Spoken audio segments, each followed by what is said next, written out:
మనతో పాటు political analyst మన్నం కోటేశ్వరరావు గారు ఉన్నారు. కోటేశ్వరరావు గారు నమస్తే అండి. నమస్తే. కోటేశ్వరరావు గారు, ముఖ్యంగా నిన్న జరిగిన ఏదైతే నారాయణపేట జిల్లాలో సీఎం పర్యటన నేపథ్యంలో కూడా ఇందిరమ్మ ఇళ్ల ప్రారంభోత్సవ సభలో కూడా సీఎం ఒక సవాల్ విసిరారు. ముఖ్యంగా మోదీ 12 నెలల పాలనలో, కేసీఆర్ 12 నెలల పాలనపై చర్చకు సిద్ధం, మీరు సిద్ధం అంటూ కూడా రేవంత్ బహిరంగ సవాల్ అయితే విసిరారు. అంటే దీన్ని ఏ విధంగా చూడొచ్చు అంటారు? ఇందిరమ్మ ఇళ్ళు, అదేవిధంగా ఇతర కొన్ని పథకాల శంకుస్థాపన సందర్భంగా ముఖ్యమంత్రి రేవంత్ రెడ్డి మాట్లాడినటువంటి విషయాల్లో కొత్త విషయాలు ఏమీ లేవు అనేది నా అభిప్రాయం. ఎందుకంటే గత 11 సంవత్సరాల నరేంద్ర మోడీ గారి పాలన గురించి, అదేవిధంగా 10 ఏళ్ల కేసీఆర్ పాలన గురించి, ఎన్నికల అసెంబ్లీ లేదా లోక్సభ ఎన్నికల సందర్భంగా, ఆ తర్వాత మొత్తం గత 14 నెలలుగా చేస్తున్నటువంటి విమర్శల సమాహారం తప్ప అందులో కొత్త అంశాలు ఏమీ లేవు అనేది నేను ఈ సందర్భంగా చెప్పదలుచుకున్నాను. అయితే ఎందుకు రేవంత్ రెడ్డి గారు అటువంటి సవాళ్ళని మళ్ళా విసిరారు లేదా చర్చనీయాంశం చేశారు అనేటువంటిది మనం చూసుకున్నప్పుడు, రాబోయేటువంటి స్థానిక సంస్థలకి కాంగ్రెస్ పార్టీని సన్నద్ధం చేయాల్సి ఉంది. అదేవిధంగా సూపర్ 6 పేరుతోటి కొన్ని వాగ్దానాలు అమలు జరపగా మిగిలినటువంటి వాటిని ఏ విధంగా అమలు జరపాలి అనేటువంటి ఒక తీవ్రమైనటువంటి ప్రయత్నాల్లో రేవంత్ రెడ్డి సర్కార్ ఉంది. అయితే దానికి రాష్ట్ర ఆర్థిక పరిస్థితి సహకరించటం లేదు అనేటువంటిది గడిచినటువంటి, అంటే జనవరి వరకు వచ్చినటువంటి ఆదాయ వ్యయాలు, వాటిని తీరుతెన్నులు చూసినప్పుడు తీవ్రమైనటువంటి ఆర్థిక రాబడి తక్కువగా ఉన్నది అంచనా కంటే అనేది మనకి స్పష్టంగా కనిపిస్తుంది. అందువలన ఈ అంశాలన్నింటినీ కూడా బహిరంగంగా చర్చించడానికి అధికార పార్టీ సిద్ధంగా లేదనేది కూడా మనం గమనించాలి. సహజంగానే ముఖ్యమంత్రి అయినా లేదా మరొకరైనా రాజకీయ నాయకుడే కనుక రాజకీయ పరమైనటువంటి అంశాల వైపు రాష్ట్ర ప్రజల్ని తిప్పడానికి చేసినటువంటి ఒక ప్రయత్నం లాగా కనిపిస్తూ ఉంది.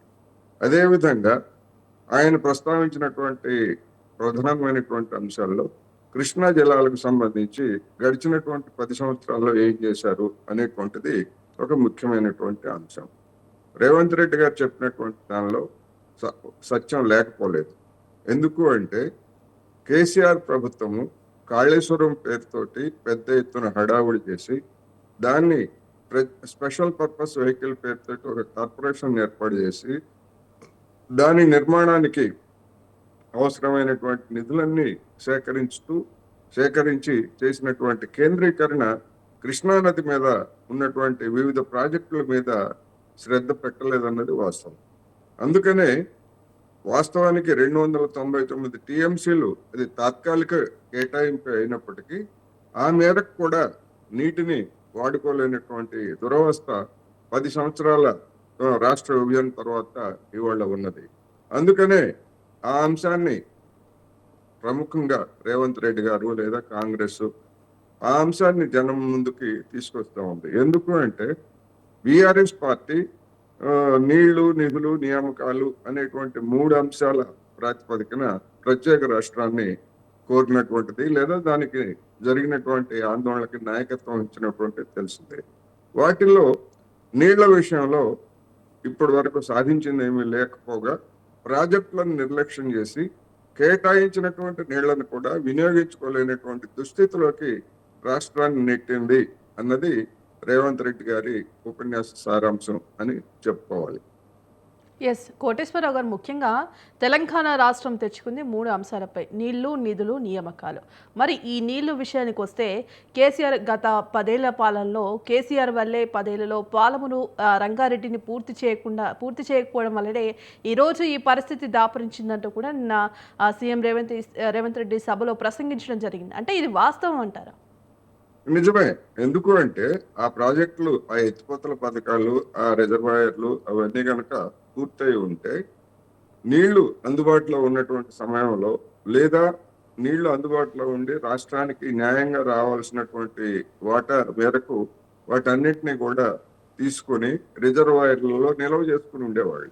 ఇప్పుడు ఇప్పటికిప్పుడు రిజర్వాయర్ల నిర్మాణం చేయాలన్నా కానీ మరి కొన్ని సంవత్సరాలు పడుతుంది. అందుకని రాబోయేటువంటి 5 సంవత్సరాల్లో కూడా రేవంత్ రెడ్డి సర్కార్ అయినా ఆ మేరకు ఈ పథకాలను పూర్తి చేస్తుందా అంటే అనుమానమే అన్నది నా అభిప్రాయం. ఎందుకు అంటే వాటికి అవసరమైనటువంటి నిధుల కేటాయింపు పెద్ద ఎత్తున చేయాల్సి ఉంటుంది. ఆ విధంగా నిధులు కేటాయింపు చేయాలంటే రాష్ట్రంలో ఉన్నటువంటి ఆర్థిక పరిస్థితి ఏమిటనేటువంటిది కూడా సమస్య. ఈ రీత్యా చూసుకున్నప్పుడు రాబోయేటువంటి రోజుల్లో ఇదే బీఆర్ఎస్ పార్టీ గతంలో నిర్లక్ష్యాలు చేసినటువంటి పథకాల గురించి మేమైతే చేసాం సరే మీ సంగతి ఏంటని చెప్పేసి కాంగ్రెస్ పార్టీని రాబోయే రోజుల్లో నిలదీసేటువంటి అవకాశం ఉంది.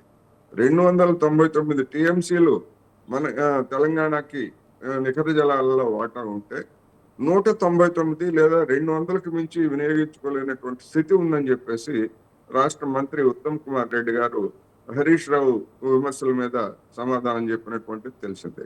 అందువల్ల అది వాస్తవం. ఆ వాస్తవాన్ని మరి బీఆర్ఎస్ నేతలు ఏ విధంగా సమర్థించుకుంటారో మనం చూడాల్సి ఉంది. అదే విధంగా రాబోయేటువంటి బడ్జెట్ లో ఇప్పుడు ఏదైతే రేవంత్ రెడ్డి గారు చెప్పారో ఆ ప్రాజెక్టుల గురించి వాటికి సంబంధించి ఏ మేరకు నిధులు కేటాయిస్తారనేటువంటిది మనకి త్వరలో జరగబోయేటువంటి బడ్జెట్ సమావేశాలు లేదా బడ్జెట్ లో తెలుస్తుందనేది మనం తెలుసుకోవాలి.